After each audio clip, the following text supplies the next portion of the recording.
Flip. We're going to talk about the proper way to remove your vehicle's radiator cap and release the vehicle's drain cock to drain the coolant out of our cooling system.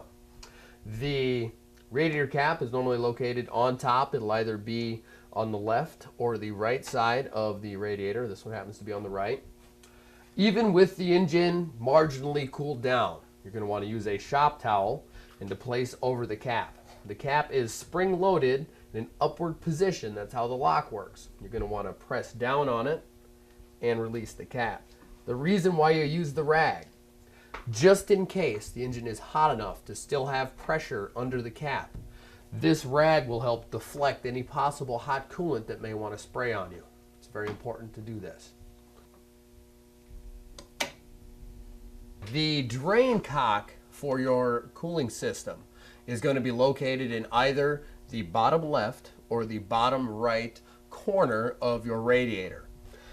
This one happens to be located on the left-hand side and is accessible from underneath the vehicle, just below the bumper. You can reach up and grab a hold of it. That's where I'm going to reach. If you can see both bottom corners, you can identify it pretty easily. If not, you may have to actually get under the vehicle and look for it. What I'll do is remove this one, take it completely out, and give you a close-up so you know what you're looking for. I'm not going to undo it all the way. Get my bucket.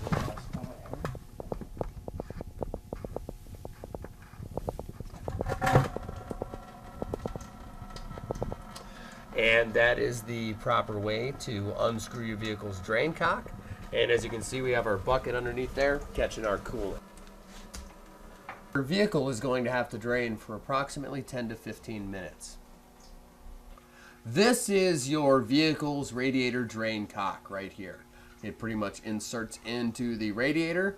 You can see it's threaded and it screws down with its Mickey Mouse ears until it's tight and seals the bottom of the cooling system.